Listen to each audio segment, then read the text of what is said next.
여러분 안녕하십니까. 2월 9일 수요일 뉴스투데이 경남 시작합니다. 오늘의 주요 뉴스입니다. 코로나19 확진자는 연일 최다 기록을 경신하고 있지만 위중증 환자는 다행히 안정적인 수준입니다. 경남에서도 내일부터 위중증 환자 관리에 중점을 둔 방역 체계로 전환됩니다. 창원시가 지난해 9월 시행한 시내버스 준공영제를 진주에도 도입하자는 조리안이 주민 발안을 통해 제출됐으나 진주시가 반대해 난항이 예상됩니다. 부울경 메가시티 통합청사 위치를 두고 유치전이 뜨거운 가운데 부울경 중간 지역인 양산시가 이 유치전에 본격 뛰어들었습니다. 농가들이 영농부산물을 태우거나 논밭에 불을 놓으면서 산불과 미세먼지의 원인이 되고 있습니다. 농촌진흥청은 부산물을 파쇄해 비료로 활용하는 방안을 농가에 보급하고 있습니다. 오미크론 변이 바이러스의 영향으로 확진자는 연일 최다 기록을 경신하고 있지만 위중증 환자는 다행히 안정적인 수준입니다. 코로나19를 계절 독감처럼 관리하는 방안도 검토되고 있는데요. 경남에서도 내일부터 확진자 수보다는 위중증 환자 관리에 중점을 둔 방역 체계로 전환됩니다. 신은정 기자입니다. 경남의 신규 확진자는 1,902명, 또다시 역대 최다 확진입니다. 지역별론 창원이 739명으로 가장 많았고 진주 202명, 김해 양산 201명 등 지역을 가리지 않고 확진자가 발생했습니다. 오미크론 검출률이 96.7%까지 늘면서 확산세가 걷잡을 수 없이 증가하고 있는 겁니다. 반면 증세가 심각한 위중증 환자는 4명으로 재원 환자의 0.03%에 불과합니다. 델타 변이가 우세종이었던 지난해 말과 비교해 위중증 환자가 크게 줄어들었습니다. 논란이 있긴 하지만 정부에서 코로나19를 계절 독감처럼 관리하며 일상 회복을 추진하겠다고 밝힌 이유입니다. 확진자가 증가하더라도 위중증 치명률이 계속 안정적으로 유지되고 의료체계 여력이 충분하다면 방역 규제를 단계적으로 해제하면서 일상 회복을 다시 시도하기로 논의를 하였습니다. 경남에서도 오늘 10일부터 확진자 수보다 중증화율 감소에 초점을 둔 방식으로 방역 체계가 바뀝니다. 확진자의 약 15% 안팎인 60세 이상과 50대 기저질환자의 집중관리군은 기존처럼 의료기관에서 관리하고 위험도가 낮은 일반 관리군은 스스로 관리하는 방식입니다. 가족 중 확진자가 발생해도 동거가족이 접종을 완료한 경우엔 격리가 면제됩니다. 하지만 아직 집단 감염 관리가 필요한 만큼 확진자 수 발표는 계속 유지하기로 했습니다. 중증화율에 더 초점을 맞추고 관리하는 패러다임 전환이 있는 것은 사실입니다. 그러나 아직까지는 감염 취약시설의 집단 발생을 막기 위한 철저한 관리가 필요합니다. 방역당국은 재택치료자 중 일반 관리군의 의료 상담에 대응할 재택관리지원 상담센터를 공공병원을 대상으로 조만간 결정할 예정입니다. MBC 뉴스 신은정입니다. 서울과 부산 등에 이어 창원이 지난해 9월 시행한 시내버스 준공영제를 진주에서도 도입하자는 조례안이 주민 발안을 통해 제출됐습니다. 하지만 진주시가 준공영제 도입을 반대해 조례 제정까지는 난항이 예상됩니다. 이준석 기자입니다. 진주시 시내버스 준공영제 운영조례 주민 발안 명부가 시의회에 제출됩니다. 20여 개 단체가 결성한 운동본부가 지난해 11월부터 받은 서명자는 7,193명. 주민 발안 요건인 진주 유권자 70분의 1인 4,182명보다 3천여 명 더 많습니다. 7천여 명 받은 뜻을 참 이렇게 심각하게 고려를 하셔가지고 좋은 조례안을 개정해 주시기를. 준공영제 조례안은 버스업체 수익금 공동관리, 시내버스 서비스와 안전성 향상을 주요 내용으로 담고 있습니다. 특히 보조금의 항목별 정산과 친족의 경영 참가 시 인건비 제한 규정도 두고 있습니다. 운전자 인건비 항목의 보조금을 업체나 경영진이 챙기는 일을 막기 위한 겁니다. 진주시가 지원하는 보조금은 해마다 늘어나서 올해는 246억입니다. 그런데도 이를 관리할 조례가 없고 시민들의 불만은 오히려 늘어나고 있습니다. 노선 편성과 관리 감독, 재정 지원은 자치단체가 맡고 업체는 시내버스를 운영하는 준공영제는 경남에선 창원시가 지난해 9월부터 시행하고 있습니다. 하지만 진주시는 운송원가와 수입의 차익을 보존하는 현행 표준 운송원가제가 예산이 덜 들고 서비스 향상 효과도 거두고 있다며 중공영제에 반대해 조례 제정은 불투명합니다. 중공영제 조례안 주민 발안이 요건을 충족하면 진주시의회는 한 달 안에 상정하고 1년 이내에 의결해야 합니다. 한편 진주에서 주민들이 조례안을 발안한 건 지난 2003년 무상급식 조례안에 이어 두 번째입니다. MBC 뉴스 이준석입니다. 부울경 메가시티 출범을 앞두고 메가시티의 통합청사를 어디에 둬야 하는지 논쟁에 불이 붙었습니다.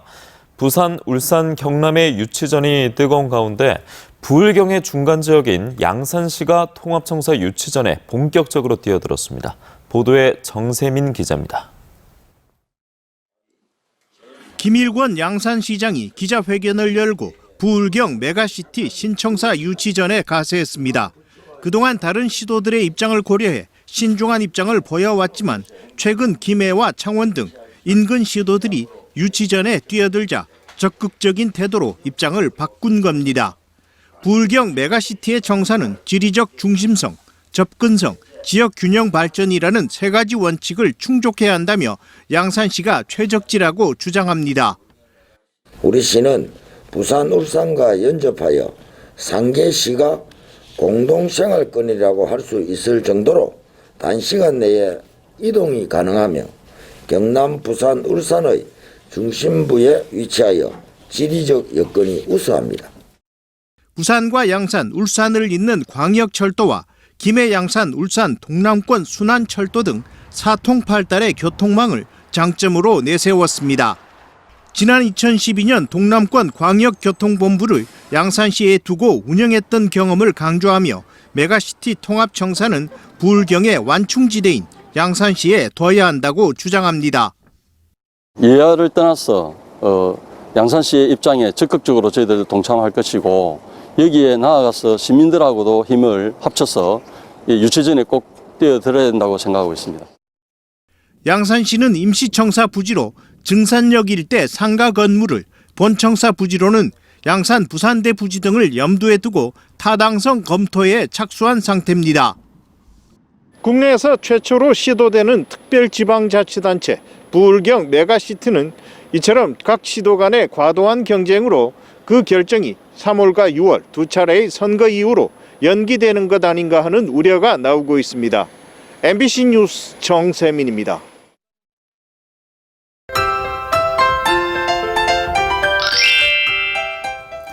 맑은 날씨가 계속되면서 대기가 많이 건조합니다. 창원 등 4개 시군에는 건조경보가, 그 밖에 경남 지역에는 건조주의보가 내려져 있는데요. 대기가 매우 건조하고 바람도 약간 강하게 불면서 작은 불씨가 큰 불로 번질 수 있겠습니다. 산불 등 각종 화재 예방에 계속 힘써주시길 바랍니다. 당분간 평년과 비슷하거나 평년보다 높은 기온을 보이며 큰 추위는 없겠습니다. 아침에는 쌀쌀하지만 낮에는 기온이 크게 오르겠는데요. 오늘 창원의 아침 기온 영하 2도, 진주 영하 6도를 보이고요. 낮에는 창원 9도, 진주 10도까지 오르면서 비교적 온화한 날씨를 보이겠습니다. 위성 영상 보시면 오늘도 맑은 날씨 속에 구름이 가끔 지나겠습니다. 우리 지역의 미세먼지 농도는 대체로 보통 수준 나타내겠습니다. 자세한 지역별 날씨입니다. 현재 기온 보시면 함안 영하 7도, 밀양은 영하 5도에서 시작하고요. 낮에는 밀양 11도, 양산 12도까지 올라 평년 기온을 웃돌겠습니다. 서부 지역 보시면 거창 영하 8도, 산청은 영하 6도에서 시작합니다. 낮에는 거창 9도, 합천은 10도까지 오르겠습니다. 바다의 물결은 최대 1.5m로 비교적 잔잔하게 일겠습니다.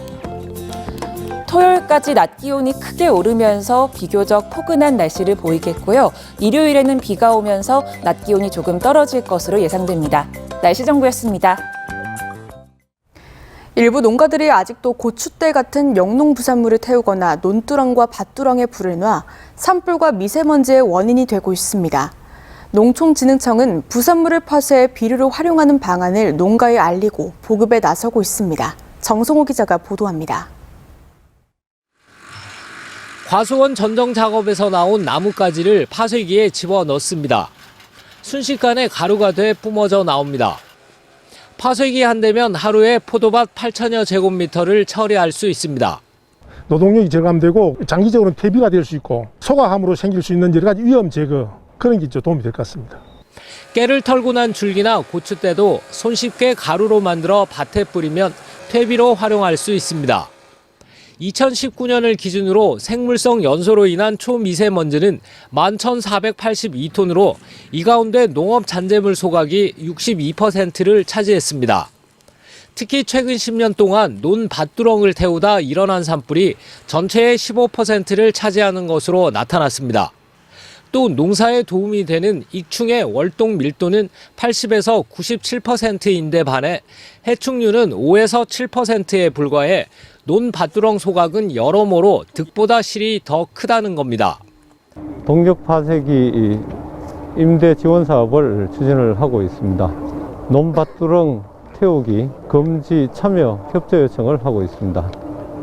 농진청과 지자체는 농가의 비용 부담을 덜기 위해 농기계 임대 사업소의 파쇄기 보유 대수를 늘리고 화재와 미세먼지의 원인이 되는 소각 행위를 하지 않도록 홍보 활동을 강화할 계획입니다. MBC 뉴스 정성호입니다. 지난 1일부터 경남도지사 선거 예비 후보 등록이 시작됐지만 아무도 등록하지 않았습니다. 여야 각 정당은 대선 승리에 당력을 집중하며 내부 단속을 하고 있기 때문입니다. 신동식 기자입니다. 공직선거법상 도지사는 선거일 전 120일, 즉 지난 1일부터 예비 후보 등록을 할 수 있지만 선관위에 등록한 예비 후보는 없습니다.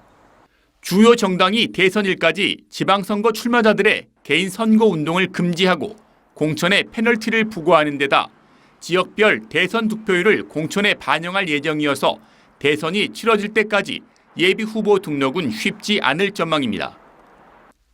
국회가 광역의원 정수를 확대하는 방향으로 선거구 획정을 논의하자 도내 선거구 변화에도 관심이 쏠리고 있습니다. 국회 정치개혁특위의 선거구 개편안에 따라 의원 정수가 늘어나면 인구가 많은 도시 지역은 의원 수가 늘지만 인구가 적은 군 지역은 도의원 수가 줄게 됩니다. 농어촌 지역에서는 대표성 확보를 요구하고 의원 정수를 맞추기 위해 헌법재판소가 정한 인구 편차에 문제가 없는 선거구도 통합될 수 있어 선거구 획정까지는 상당한 진통이 예상됩니다. 최근 열린 고성군의회 본회의장에서 군정 질문에 나선 군의원이 군정 질문을 취소하고 발언 요청을 거부당한 군수가 의장 발언 중 본회의장을 나가는 일이 있었습니다. 의회의 대규모 예산 삭감에 뉴스 호스텔과 동물보호센터 건립 갈등까지 군과 의회의 갈등이 지속되면서 주민들은 지역 발전을 위해 양보와 타협을 통한 상생의 정치를 주문하고 있습니다. MBC 뉴스 신동식입니다. 투데이 경남입니다. 눈 건강 증진을 위한 의료 지원 업무 협약이 오늘 오후 1시 보물섬 마늘나라 회의실에서 열립니다. 소재 부품 산업 신사업 연구기획 최종 보고회가 오늘 오후 3시 경남도청 도정회의실에서 열립니다. 거창 관광택시 발대식이 오늘 오전 11시 거창 군수실에서 열립니다. 찾아가는 일자리 상담 플라자가 오늘 오후 2시 함안군 7원읍 오곡 민원센터에서 열립니다.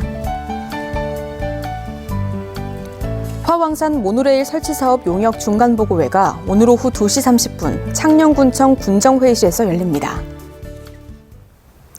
지난달 18일 조규일 진주시장에 인사장을 넣은 설 선물을 임원들에게 보낸 진주시 장애인 체육회 관계자를 진주시 선거관리위원회가 행정처분한 데 대해 더불어민주당 진주시 위원회가 솜방망이 처벌이라며 수사를 촉구했습니다.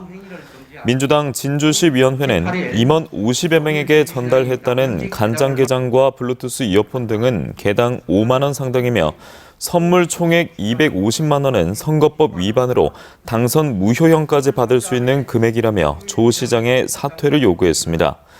이에 대해 진주시는 장애인 체육회가 자체적으로 진행한 일로 시와는 관련이 없다고 선을 그은 바 있습니다. 삼천포 서울병원이 중앙사고수습본부에 코로나19 호흡기 전담 지정 의료기관으로 선정돼 코로나19 의심 증상자의 신속 항원 검사를 담당합니다. 병원 측은 의료진을 포함한 7명의 전담 직원으로 배치했으며 코로나19 의심 증상자들은 신속 항원 검사를 통해 30분 이내에 감염 여부를 확인할 수 있습니다. 사천시가 발전소에서 5km 이내에 사는 주민과 기업을 대상으로 하는 융자 신청을 오늘부터 다음 달 8일까지 받습니다.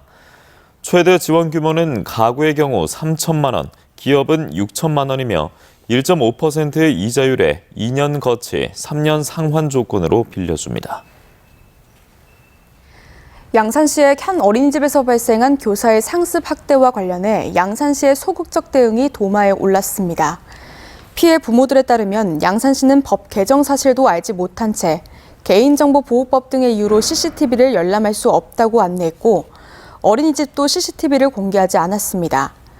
피해 부모들은 50일간 피해 입증에 매달려 CCTV로 6명의 아이들에 대한 학대 160여 건을 확인했다며 철저한 경찰 수사를 촉구하고 있습니다. 한편 가해 교사의 엄벌을 촉구하며 올린 청와대 국민청원에는 2만여 명이 넘는 동의가 잇따르며 공분이 일고 있습니다. 창원시가 재택치료자의 동거 가족을 위해서 오늘부터 안심숙소를 운영하기로 했습니다. 창원시는 최근 오미크론의 영향으로 재택치료자가 급증함에 따라 창원축구센터 숙소동 44실을 안심숙소로 지정하고 이용을 희망할 경우 하루 10,000원의 숙박료만 부담하면 사용할 수 있도록 했습니다. 우리나라 최초의 분청도자 전문 전시관인 김해 분청도자 박물관이 분청 사기와 관련된 연구와 교육 자료로 활용하기 위해 유물을 공개 구입합니다. 구입 대상은 김해와 관련이 있거나 역사적, 문화적 가치가 있는 분청 사기 유물로 소유나 출처가 불분명한 유물과 불법 문화재는 대상에서 제외됩니다. 창원시가 정부의 방역지원금 사각지대에 놓인 업종을 대상으로 87억 3천만 원 규모의 6차 재난지원금을 지급합니다. 지원 분야는 법인 택시와 전세버스 운수 종사자에게 1인당 100만 원을 지급하는 창원형 방역지원금을 비롯해 여행업과 관광사업처에 대한 긴급생계지원금, 문화예술인을 위한 특수형태 근로종사자 프리랜서 지원금 등으로 15,000여 명이 혜택을 받을 것으로 기대했습니다. 아파트 입주민의 종합지원 방안을 담은 2022년도 경상남도 공동주택 지원 계획이 수립됐습니다.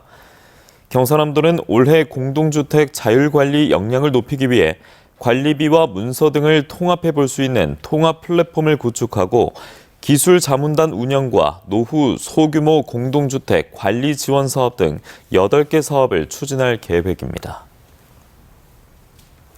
경상남도가 섬주민 정주 여건 개선을 위해 올해 27억 원의 예산을 투입합니다.